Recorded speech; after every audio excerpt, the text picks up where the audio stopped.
guys, today I'm going to be talking about Peter Pan. Now, I've been promising this video for a while, and I think the reason that I've struggled to put it together is because there are so many things that I want to say. Peter Pan is a novel that I have studied independently for a very, very long time, and I can't talk about everything that I want to say in this video, so I've decided to focus on one or two specific things. There are many things that we could focus on when talking about Peter Pan. We can talk about colonialism, we can talk about religion, which I will touch on briefly here, but what I most want to talk about today is gender and performance. Now, you might be sitting there thinking, but Jen, performative gender is rather a new concept, not one that was really being discussed at the turn of the 20th century when Peter Pan was written, and that is true. But what we can talk about is roles, specifically gender roles, and how the characters within this novel, and also the play, because Peter Pan is both, perform these roles and what J.M. Barrie is trying to say by doing this. I find it extremely interesting and also rather heartbreaking, and I challenge you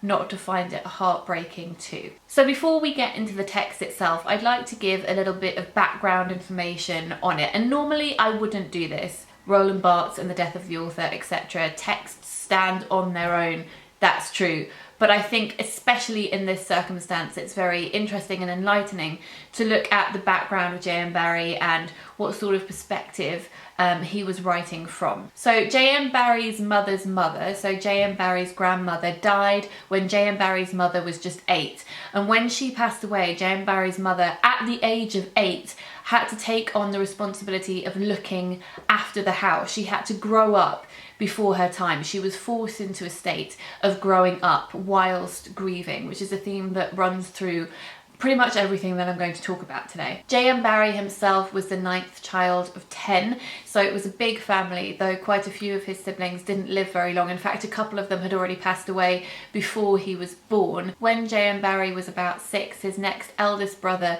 David, who was 2 days shy of his 14th birthday, passed away after an ice skating accident. Barrie later said in interviews and in writing that David was really his mother's favourite, and she never ever got over his death. Barrie decided that he would try and connect with his mother by dressing up in David's clothes, and would go to his mother and try and talk to her, because he said that was when she was most likely to respond to him, which is extremely upsetting. And when he was dressed as David, he would sit on her lap and they would tell stories to each other. His mother would talk about treasure islands, and then she would say how glad she was that David was going to remain in this innocent state forever and would never be forced to grow up. J.M. Barrie himself, of course, did grow up, and when he grew up, he became a journalist turned playwright with varying levels of success. And one day when he was walking through Kensington Gardens in London, he ran into the Llewelyn-Davies family, Arthur, who is the father of the family, and 2 of his sons, Jack and George, along with their youngest at that time, son Peter, who was being pushed along in a pram by their nanny. Now, I'm sure quite a few of you watching may have seen Finding Neverland, which is a film on J.M. Barrie's life and his relationship with the Llewelyn-Davies family, which is a great film, but is not entirely historically accurate, in that J.M. Barrie meets Sylvia, the mother of the Llewelyn-Davies boys, after their fathers already died, but that's actually not the case, and they did have more children. J.M. Barrie was a friend of the family for 10 whole years before their dad, Arthur, passed away. So J.M. Barrie formed a very strong bond with the family, so much so that the father, Arthur, was quite annoyed because the children seemed to look up to him as a father figure rather than himself. J.M. Barrie would write stories for them, they would perform, they would play games, he would let them play with his St. Bernard dog Porthos, and he also invented Peter Pan as a way to tease George and Jack. He said that their younger brother Peter was actually very secretly able to fly. He said that all children were birds before they were born, and gradually as they grew up they forgot how to fly. So this was a prank that he played on some of the older children, and Peter Pan was born. Arthur Llewelyn-Davies passed away in 1907 and Sylvia passed away in 1910, after which point J.M. Barrie became the guardian of the children along with other members of their family, and as I said, they referred to him as Uncle Jim. Now, I'm going to address this here because I think I'm just anticipating that some people might mention it in the comments, because it's something that is discussed as sort of a throwaway thing without people looking into it more.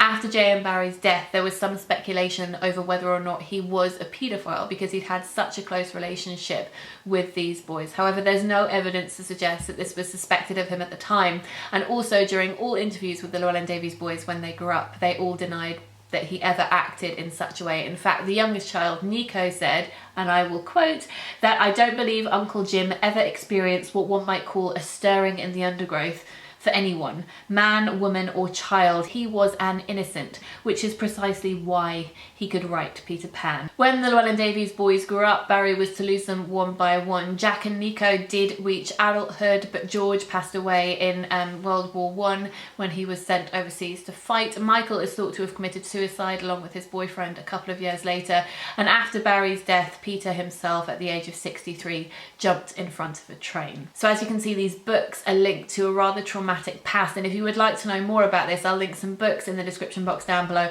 along with a play called Peter and Alice, which is absolutely stunning, and I would recommend that to everybody. The first book in the Peter Pan series was called The Little White Bird, and this was published in 1902. The first performance of the play of Peter Pan was on in 1904, and theatre critic and writer George Bernard Shaw said that whilst he thought it was a delight for children, it was really intended for grown-ups, and several years after that, J.M. Barrie adapted that into a novel, and it's the novel that I'm going to be quoting from today, though I am going to be alluding to the play itself because, as I said, what I want to focus on is performance, so I need to talk about both. The novel of Peter Pan is ultimately about Wendy. It's about the choices that she is made or forced to make, so question whether or not those are choices at all, about growing up and also what society expects of her. The novel opens when she is 2 years old and she's in a garden and she's picking a flower to give to her mother. Now this is an allusion to the Garden of Eden, an estate of innocence, and when Wendy picks a living flower, she watches it die. The narrator says that 2 is always the beginning of the end, and henceforth from that moment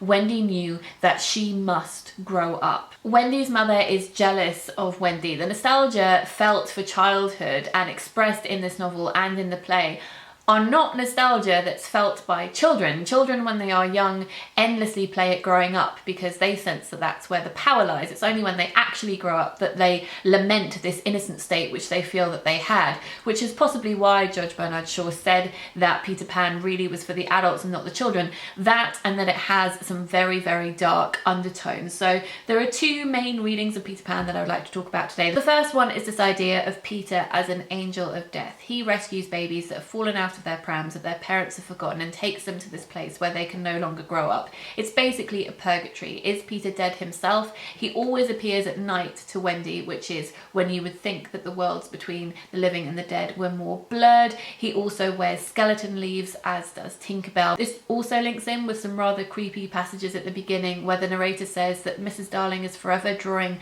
faceless children, almost as though she is picturing the lost boys, or perhaps she is drawing the faces of children that she has lost herself before Wendy, John and Michael, some children who have passed away. It may also be that Mrs. Darling is thinking back to her own childhood and her memories of these lost boys that she saw in Neverland, because she does know Peter, though she has forgotten all about him. She has repressed memories of him. One evening at the beginning of the book, Mrs. Darling is tidying the minds of her children, which is an amazing imagery. She's tidying the minds of her children to soothe them, to get rid of anything that she thinks might be harmful, and she stumbles across the name Peter. It says, she found many things that she could not understand, and of all of these, the most perplexing was the word Peter. This process of going through her children's minds is a metaphor for something soothing, but I also find it rather alarming and invasive. The narrator goes on to say that the children's minds are their Neverlands. Now this links into something that I have discussed in a video which I'll link up here and down below. And in Victorian and Edwardian times it was thought that you could map out fairyland and map out madness and locate it in a specific part of the human brain. It also links in with ideas of germs and also different science, which is also mentioned in Peter Pan. Nana is very scornful about all these talks of germs because she doesn't think that they're real. So again, if you want to know more about that, I'll link that video up here and also down below. At that point, Mrs. Darling says, and I will quote, "There were some odd things about Peter, as that when children died, he went part of the way with them so that they should not be frightened. But now that Mrs. Darling was married and full of sense, she didn't know if she believed it anymore."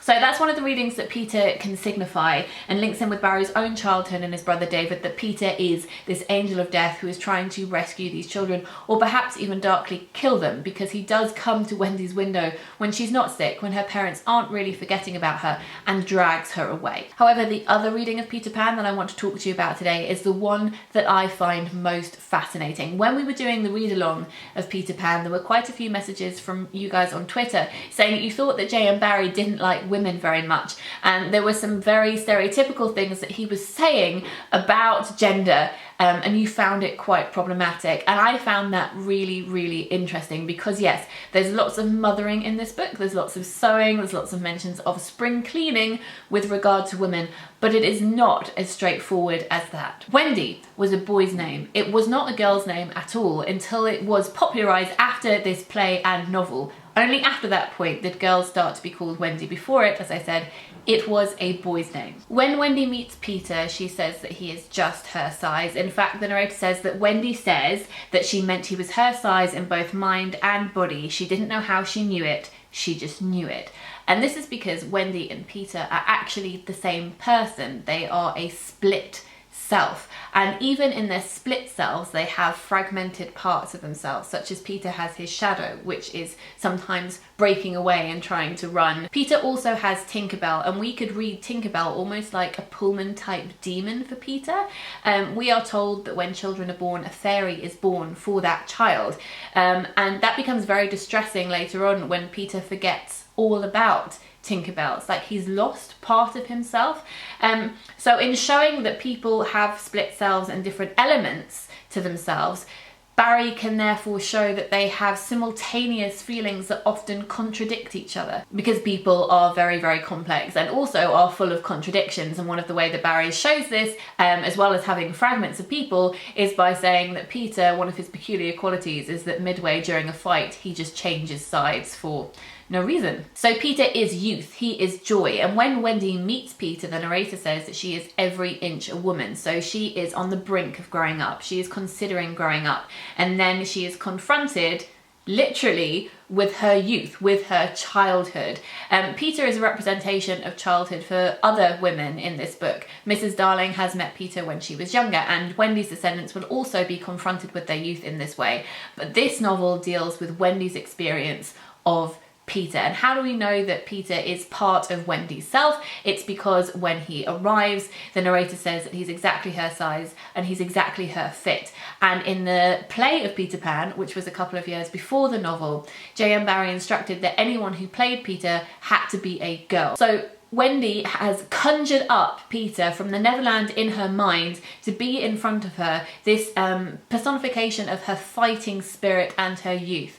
Why has Peter arrived? Because Wendy is in the middle of a battle. Her father wants her to grow up. Mr. Darling says that all of the children need to grow up and move out of the nursery. He says to Michael, "Be a man, Michael." "Shan't, shan't," replied Michael naughtily. So Peter is there to fight. And who is Peter fighting? He is fighting Captain Hook. And who is Captain Hook?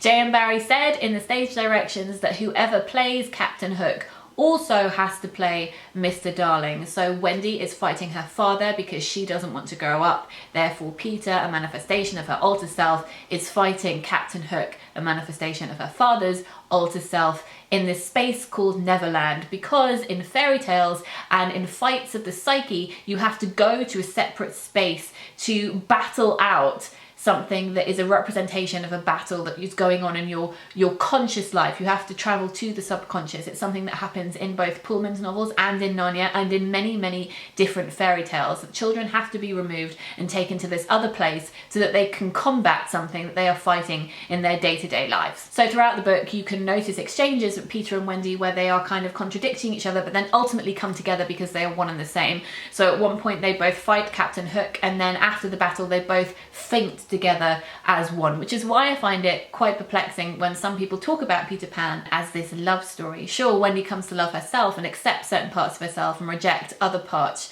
She comes to have this knowledge and understanding, but it is not a story about a girl falling in love with a boy. It's just not as simple as that. Everything in this book is performance, and that is what I find so fascinating about it. So Captain Hook is obsessed with good form and good manners, much like Mr. Darling, who is also obsessed with good form and good manners, and also putting on a show for society. He wants to seem proper, that he has more things than he does. At the end of the book, he says, let's all go into the drawing room. I'm not sure that we actually have a drawing room, but I pretend that I do, and that's one and the same thing. Peter Pan tells Wendy that he's absolutely not crying when he is crying, because he's heard that you should pretend that you're not upset when you are. Wendy tells Peter that she would love to come to Neverland to play mother and tell the children stories, because she has heard that that role is one that she should be aspiring to as a young girl growing up into a woman. So when they get to Neverland, Peter and Wendy both play at being parents. In Neverland, the children have make-believe tea. They pretend to drink medicine. They pretend to die. Captain Hook dresses up pretending to be royalty. Peter dresses up pretending to be Hook. At one point, Peter boasts that he has taken a walk for the good of his health, playing at adulting. In the final fighting scene between the Lost Boys, Captain Hook and Peter Pan, they all admit that they are actors who are turned spectators watching Hook die. The list of performance in this book goes on and on and on, and then when you link the fact that this is a novel that was a play about child's play and imagination, the layers just keep on going, and it's really, really fascinating. So let's talk about gender, because as I said, the Neverland that they travel to is Wendy's Neverland. It's something that she has created herself. So all of the people that we see are people that she has imagined and has therefore formed in her mind based on her own experiences in her conscious world. So we can look at the other female characters in Neverland, because there aren't many of them, but the ones that are there are all very sexualized or quite violent. So for instance, the crocodile is a female crocodile, and we're told this. The female crocodile has also swallowed a clock. So she represents time. She's ticking and she's following Hook around. Time chases the adults. Time is what adults are afraid of because they are afraid of dying. Peter is not afraid of dying. He says that to die would be an awfully big adventure. Then we have Tiger Lily, who is said to be a fierce warrior who has staved off the altar with a hatchet. There's also the mermaids who invite Peter to sit on their tail when they're getting cheeky. And then we have Tinkerbell, who is an abandoned creature, quotes, and also has a romantic figure. She's very sexualized, and she also exists to protect Peter from sexual advances from other places, almost as if we are protecting the childhood. And Tink is also part of Peter, as I suggested before, who is also part of Wendy. So again, we have that layering going on. So Wendy tries to tempt Peter. We have lots of elements of temptation and fall, which I'll get onto in a second, but she tempts Peter with a kiss, and Tink gets very, very cross about it because she wants to keep Peter separate from all of that kind of stuff. Stuff is a technical term, by the way. Tink is definitely one of my favourite characters. She has a foul mouth. She keeps on calling Peter a silly ass because he doesn't understand things. She says at one point that she doesn't want to be his mother because Peter has said, you know, Tiger Lily and Tink, they all want things from me. They want to be something, and I don't think it's a mother. And she says, of course not, you silly, silly ass. At one point also, the fairies are stumbling home from an orgy, so they are symbols of sexuality, of Wendy's sexual awakening. The boys, on the other hand, not the pirates, the boys do not have this idea of sexual awakening. At least it's not talked about in the same way. They're very innocent people. So the boys in the book represent, as I said, Wendy's childhood, whereas the women represent her coming of age, her sexualization, and also knowledge, which ties into this idea of the fall that I was talking about before, that she has gone to Neverland, this purgatory, new rendition of the Garden of Eden, to decide whether or not she wants to grow up. As well as symbolizing parts of a sexual awakening, the women in this book also symbolize knowledge and structure and narrative. So Wendy has travelled to Neverland to tell the boys stories. They don't have a happy ending. They don't know the end of their story. She has to guide them. She has to offer that to them. Peter says at one point that he had taught the children something of the forest lore that he himself had learned from Tiger Lily and Tinkerbell. So again, it's the women who offer this narrative for them. Peter likes these stories, but only when they are pretense, not when they are true. There is one point that says Peter was a little annoyed that Wendy knew so much. It is seen as a feminine thing to want to learn more, which again harks back to Eve. There's a part that says, in the nature of Hook, there was a touch of the feminine, as in all great pirates, and it sometimes gave him intuitions. So this knowledge and sexual imagery links into what I was talking about before about temptation and fall. There is a part that says, don't go, Peter, Wendy entreated. I know such a lot of stories. This is at the beginning when she wants to go to Neverland. Those were her precise words, so there can be no denying that it was she who first tempted him. So Mr. Darling has tempted Wendy into growing up, society is tempting her to grow up, and she in turn tempts the childhood part of her to try and join her in this journey of growing up. And then she later learns that she has to split herself. She can't take Peter with her if she wants to grow up. Now there is also a much darker reading of Peter Pan that we can take one step further when we think of Mr. Darling demanding that Wendy grow up. So who is captain now? Asked the children. Hook, answered Peter, and his face became very stern as he said that hated word. John could only speak in gulps. They knew Hook's reputation. Mr. Darling himself is said to be like a tornado. He was never more sinister than when he was most polite. There is one part that says before Hook attacks the children, none of them knew what was about to happen. Perhaps it was best not to know. Their ignorance gave them one more glad hour. They sang and danced in their nightgowns. Such a deliciously creepy song it was, in which they pretended to be frightened by their own shadows. After this, they are captured by pirates, and Hook goes to attack Peter when he is asleep in his bed. So we have this very, very dark undertone. Wendy first sees Peter when she's in bed, so he comes as a childhood self to try and save part of herself when she's feeling threatened at night. Peter, in turn, in Neverland, who is part of Wendy, is attacked in bed by Hook, who wants to drag him out and kill him. He wants to kill the youth because he wants Wendy to grow up. And then linking in with all of that sexual imagery, we can see this deeper message almost of sexual assault. Peter Pan is a way that she is distancing herself from these attacks, that she is splitting herself to try and repress these memories of things that are happening to her, and Peter is the one who has to take on the fight. He's the one who has to take on all of the horrible memories because he's the one who can forget. Peter had seen many tragedies, but he had forgotten them all. It says again, when he met Hook's claw, it was like the first time, and he could only stare at it, helpless. Peter himself forgets all the lost boys. He kills them if they deem to grow up too quickly. He can't sleep at night because he has terrible nightmares and cries and doesn't know why, and Wendy has to comfort him. He is a traumatized soul. He says that he hates all mothers apart from Wendy, and perhaps this is because he hates Wendy's mother for not protecting her from her father. Why is it that Hook has had his hand cut off by Peter? Why that part of his body? It symbolizes that he was going to grab him, and that's the part that got cut off. So when Peter takes on this role of trying to protect Wendy from growing up by being her childhood who is fighting her father, Wendy in Neverland loses some memory herself of her father and starts to see Hook as this appealing figure because she is forgetting, because that's why Peter is there, to help her forget. So it says, with ironic politeness, Hook raised his hat to her. He did it with such an air that she was too fascinated to cry out. She was only a little girl. Hook entranced her. He called her my beauty. So that all got very dark very quickly. Depending on your reading of it, you can take it as Wendy battling with her father because he wants her to grow up, or something deeper, more sinister than that. Whatever battle, it's still a battle, and she is there to decide whether or not she wants to grow up. She has seen that Peter is not happy in his state of eternal youth. He's very troubled, he's very traumatized, and she doesn't want that for herself, but she notices that childhood is also something to be protected. And we can see that in the scene where Tink takes in some poisonous medicine to protect Peter. So this sexualized version dies in order to protect the childhood innocence, but then Tink is brought back to life afterwards. Ultimately, Wendy decides that she's going to reject Peter. She's going to leave him behind. She doesn't actually want to abandon him. She wants him to come with her, but he says he cannot do it.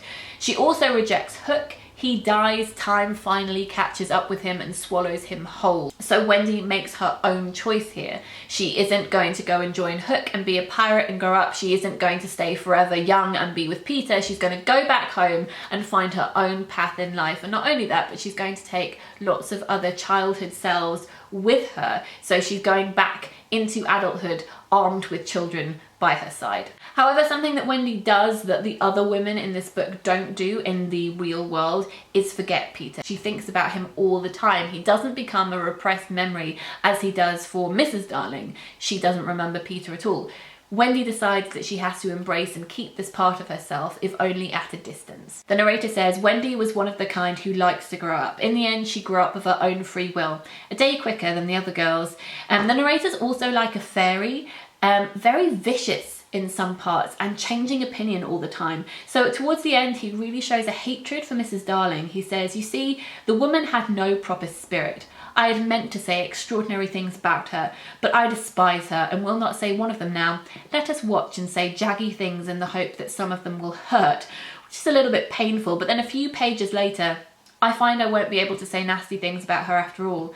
Some like Peter best and some like Wendy best, but I find that I like her best." So the narrator, like Peter, decides to switch sides for no reason. He plays with the reader's expectations just like the characters constantly play with our expectations of who they are and how they should be acting. So those are just some of my thoughts on Peter Pan. There are so many different videos that I could make, but performance and gender was the one that I really wanted to focus on today, and I still could have said so many more things on the subject because I just think this book is so intricate. So yeah, I'm going to stop though because I think I've been going on for quite a long time. I will leave links to some books in the description box down below. I hope that you found this video interesting. If you'd like to talk to me about it in the comment section down below, that would be lovely. Please do subscribe if you're new, and if you like this video and want to share it, that would be lovely too. I hope that you guys are having a great week, and I will speak to you very soon. Lots of bookish love.